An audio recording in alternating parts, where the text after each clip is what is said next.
కోసం ఇప్పుడు స్ట్రగుల్ చేస్తుంది ఆ పార్టీ. అంటే మీరు ఇప్పుడు పాయింట్ ఎత్తారు చూసారా, కాంగ్రెస్ విలీనం అనే అంశం. సో ఇదే అంటున్నాను నేను, విలీనం అన్నది ఈ ఉన్న ఎంపీలు ఇద్దరు కూడా అటు వెళ్ళిపోతే విలీనం అయినట్టు. అదేంటి టెక్నికల్గా అందులో ఉన్న అంశం ఏంటి సార్? గతంలో విలీనం అవ్వడం, వీళ్ళకి 4 ఎంపీలు ఉన్నారు వాస్తవంగా వైసీపీకి. ఈ 4 ఎంపీలు వెళ్ళదలుచుకుంటే వెళ్ళి విలీనం కావచ్చు, దాన్ని ఎవరు ఆపలేరు. ఓకే, అంటే ఒక విషయం అండి, షెడ్యూల్ 10 ప్రకారము అంతకుముందు ఎక్కడ మన రాజ్యాంగంలో పార్టీ అన్నదానికి ఒక నిర్వచనం లేదు. పార్టీ అన్న నిర్వచనం ఎప్పుడు వచ్చిందంటే రాజీవ్ గాంధీకి 400 స్థానాలు వచ్చినప్పుడు. వర్మ ఇదొకటి తప్పకుండా గుర్తుపెట్టుకోవాలి, 400 స్థానాలు వచ్చిన రాజీవ్ గాంధీ 2 సంవత్సరాల్లోనే తీవ్రమైన సమస్యలను ఎదుర్కొన్నారు. ఓకే, 400 స్థానాలు వచ్చాక. అలాగే ఇంకొకసారి 220కి పైగా స్థానాలు ఒక్కరే తెచ్చుకొని కమ్యూనిస్టులతో కలిస్తే 250 స్థానాలు తెచ్చుకున్న ఎన్టీ రామారావు గారు 6 నెలల కాలంలోనే 9 నెలల్లోనే అధికారం కోల్పోయారు. అంతర్గత పరిణామాల వల్ల కావచ్చు, ఏదైనా సరే. మళ్ళీ వెంటనే గెలిచారు కదండి. మీరు పొరపాటు పడుతున్నారు. అది మీరు చెప్తుంది 83-84 నేను చెప్తుంది చంద్రబాబు నాయుడు ఎన్టీ రామారావు. ఎన్టీ రామారావు ప్రభుత్వం అయితే పడిపోయింది కదా, చంద్రబాబు నాయుడు ప్రభుత్వం వచ్చింది. అప్పుడు తెలుగుదేశానికి తోకుండేది.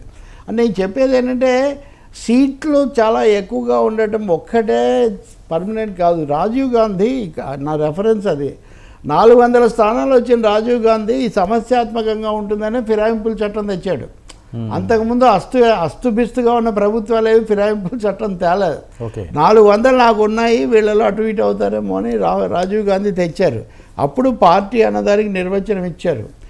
రాజ్యాంగ పరంగా శాసనసభకు ఎన్నికైన సభ్యులు, వాళ్ళకున్న గుర్తులు, వాటికే ప్రాధాన్యత ఉంటుంది. సభలో ఉన్న సభ్యులు ఎటు నిర్ణయం తీసుకుంటారనేది చాలా కీలకం. మా పార్టీకి కాదు అని చెప్తే కుదరదు. ఇప్పుడు శివసేన అయినా అంతే. ఇప్పుడు ఇటువైపు ఉన్నాడు ఉద్ధవ్ ఠాక్రే, వ్యవస్థాపక అధ్యక్షుడు, ఆయన కొడుకు. కానీ ఇక్కడికి షిండే వచ్చి ముఖ్యమంత్రి అయిపోయాడు కదా.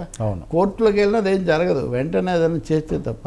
అందువల్ల ఇక్కడ కూడా మీరు అడిగిన దానికి ఒక పార్టీ ఎమ్మెల్యేలో ఎంపీలో మొత్తంగా మేము పార్టీ మారుతామని నిర్ణయిస్తే అధ్యక్షుడు కూడా చేయగలిగేది ఏం లేదు.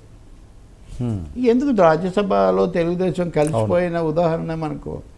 అలాగే తెలంగాణ శాసనసభలో తెలుగుదేశం పార్టీ, కాంగ్రెస్ పార్టీ అన్నీ బీఆర్ఎస్లో టీఆర్ఎస్లో లీనమైపోయాయి. ఇప్పుడు అలాంటి పరిస్థితి వస్తుందా అన్నది ఒక ప్రశ్నే. సో ఆ 30 అయితే పొంచి ఉందా వైసీపీకి ఇప్పుడున్న సిచ్యువేషన్లోని? బీజేపీ ప్రయత్నం చేయొచ్చు, అది తప్పకుండా వాళ్ళు ప్రయత్నం చేస్తారు. కానీ నేను చెప్పేది వాళ్ళ ప్రయోజనాల కోసమే వాళ్ళు సపరేట్గా ఉండి బేరం చేస్తారు అని. వాళ్ళేదో పెద్ద రాజకీయాల కోసము విలువల కోసం అని కాదు. కలిసిపోయిన తర్వాత ఇంకా మన ప్రత్యేకత ఏముంటుంది? పులుసులో కలిసిపోవడం అన్నట్టుగా మనం పక్కన ఉంటే కదా, మాకు 11 మంది ఉన్నారు, మా మద్దతు కావాలంటే ఈ కండిషన్ నెరవేర్చాలి, మా మద్దతు కావాలంటే ఇది కావాలని మీరు అనే అవకాశం వాళ్ళు దాన్ని కాపాడుకుంటేనే కదా. అందుకే అది జరుగుతుంది అని. సార్ వెంటనే కలిసిపోయే ప్రమాదం ఉండకపోవచ్చు, కానీ జగన్ ఆలోచనలో కూడా అది ఉంది అంటారు. చంద్రబాబు ఏ విధంగా రాజ్యసభ పార్టీని కలిపి బీజేపీతో లైజాన్ పెంచుకున్నారో తాము కూడా అలా చేయొచ్చా, చేస్తే మంచిదా, అదే formula, Telugu Desam formula, Rajya Sabha formula YCP కూడా అమలు చేయొచ్చా అనే ఒక చర్చ అయితే ఉంది అని అంటారు. మరి అది ఇంకొంచెం ముందుకు పోతే కానీ మనకు అర్థం కాదు. ఈ స్పీకర్ ఎన్నిక, పార్లమెంటు మొదటి సమావేశాలు అయిన తర్వాత మన కేంద్రంలో ఈక్వేషన్స్ తెలుస్తాయి కొంచెం. ఓకే సార్, ఎట్టకేలకు ముద్రగడ గారు సక్సెస్ఫుల్గా పద్మనాభరెడ్డిగా అన్సక్సెస్ఫుల్లా ఓడిపోయారు కదా. అవును, గెజిట్ నోటిఫికేషన్ విడుదల, ఆ తర్వాత జరిగినవి, ఆ మార్పుపై కూడా ఆయన అక్కడ రిలీజ్ చేశారు. ఆయన గ్రీన్ సిగ్నల్ కూడా వచ్చేసింది. ఏంటి అసలు ఈ పరిణామం? ఇది ఒక అనవసరమైనటువంటిది, ఒక అవాంఛనీయమైనటువంటిది. చాలామంది ఇప్పుడు గుండు కొట్టించుకునేవాళ్ళు, మీసాలు కొరిగించుకునేవాళ్ళు, సున్నం బోట్లు పెట్టుకొని ఊరేగుతామని ఎన్నికలప్పుడు పోటీలు పడేవాళ్ళు చాలామంది ఉంటారు. కోట్లు పెట్టి బేరాలు బెట్టింగులు చేసేవాళ్ళు ఉంటారు. ఈయన అప్పుడే అవసరాన్ని మించి స్పందించి ఓడిస్తాను, ఓడిపోతే నేను చేస్తానని చెప్పడమే. ఆయన సీనియరు, ఎన్నో ఎన్నికలు చూశాడు, అదే చాలా ఎక్కువ. దానికి రెడ్డి అని తగిలించడము. ఇది మళ్ళీ ఈ క్యాస్ట్ ఎందుకు తీసుకొచ్చారు? ఎవరైనా పేరులో ఉండదు కదండి ఫిక్స్. నేను ఇక్కడ మీకు ముఖ్యమైన విషయం చెప్తాను. తమిళనాడు ప్రభుత్వం పాఠశాలలో విద్యార్థులు వీళ్ళకి సంబంధించి ఒక ముఖ్యమైన కమిటీ వేసింది.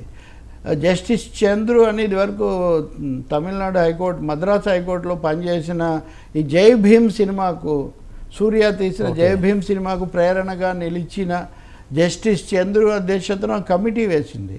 ఆ కమిటీలో 3 ఉన్నారు. వాళ్ళు అధ్యయనం చేసి తమిళనాడులో మీకు తెలుసు కదా డిఎంకే బ్రాహ్మణేతర హేతువాద ఉద్యమాలు ఇవన్నీ ఉన్నాయి కదా, వాళ్ళు ఒక సిఫార్సు చేసింది, పాఠశాలల్లో పిల్లల పేర్లకు కులం పేర్లు ఉండకూడదు.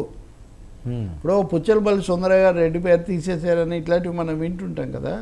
తమిళనాడులో ఈ జస్టిస్ చంద్రు కమిటీ ఒక సిఫార్సు చేసింది, ఏమనంటే కులం పేరు ఉండకూడదు. అలాగే కులం తత్వం ఇది పోగొట్టడానికి ఒక ఉమ్మడిగా జాయింట్ ఫోర్స్ లాంటిది ప్రతి స్కూల్లో పిల్లలందరితో మనం ఏర్పాటు చేయాలి. 3వది ఆ రాకపోకలు ఈ సామాజిక వివక్షతలు అమలు జరుగుతున్నాయో చూడడానికి కూడా ఒక ఉండాలి. ఇట్లాంటిది అంటే నేను చెప్తుంది కులం పేరు పిల్లలకే తీసేయాలని అక్కడ జస్టిస్ చంద్రు కమిటీ సిఫారసు చేస్తుంటే ఈయన మార్చుకున్న పేరులో కూడా రెడ్డి అని పెట్టుకొని, మరి ఎందుకు రెడ్డి పెట్టుకున్నారు? అది జగన్మోహన్ రెడ్డికి విధేయత చూపించడానికి ఆ ఊపులో పెట్టుకున్నారా, లేక ఇంకా ఇక్కడ ఓడించలేకపోతే నేను ఈ కులంలో ఉండి వృధా అని ఏమన్నా ఒక నిస్పృహతో పెట్టుకున్నారో తెలియదు. కానీ ఆ తర్వాత ఆయన ప్రతిజ్ఞ చేశాడు కాబట్టి జనసేన వాళ్ళు కూడా ఒత్తిడి పెట్టారు. నేను ఎక్కడో వార్త చూసి మంచిదే అనుకున్నా, పవన్ కళ్యాణ్ దీన్ని కొంచెం లైట్ తీసుకొని ఉపశమింప చేస్తారేమో అని. అది జరగలేదు. ఇప్పుడు ఆయన ప్రకటించుకున్నాడు. ఇక్కడ ఇంకా కొంచెం ఆక్వర్డ్ పార్ట్ ఏమంటే రెడ్డి సంఘం వాళ్ళు ఇలా మీరు ఇవ్వకూడదని వాళ్ళతో అభ్యంతరం కూడా పెట్టారు. అంటే ఎక్కడికి వచ్చింది చర్చ? ఎన్నికల్లో కులం ఇది చాలా ఎక్కువగా జరిగింది అంటే ఓకే. ఆంధ్రప్రదేశ్ ఎన్నికల్లో ఈ తీర్పు రావడానికి కాపు ఓటర్లు సాలిడ్గా జగన్కు వ్యతిరేకంగా ఓటేయడం ముఖ్య కారణం, ఏకైక ప్రధాన కారణం, సింగిల్ బిగ్గెస్ట్ రీజన్. మరి అది జరిగిన తర్వాత ఆయన ఇలా చేయడం ద్వారా ఏం మెసేజ్ ఇస్తున్నారనేది ఒక పెద్ద ప్రశ్న. మరి మళ్ళీ ఇంకోసారి ఏమైనా మార్చుకుంటారో మనకి. ఆయన మార్చుకుంటే మనస్తత్వం కాదు కదా సార్. కాదు నేను అన్నా అంటే పద్మనాభం బదులు ఇంకేదైనా పెట్టుకుంటానంటే వేరే విషయం అండి. రెడ్డి ఎందుకు వచ్చింది నేను ఇక్కడ అది కోరి ఒక కాంప్లికేషన్ తీసుకొచ్చారని నాకు అనిపిస్తుంది. దాన్ని ఇప్పటిదాకా మంచి మాటలు అయితే తప్పకుండా అమలు జరపాలి. ఇతర మాటలు అయితే ఈవెన్ ఋషులు పెట్టే శాపాలకు లేకపోతే ప్రతిజ్ఞలకు కూడా కొన్ని మినహాయింపులు ఇవన్నీ కూడా ఉంటాయి.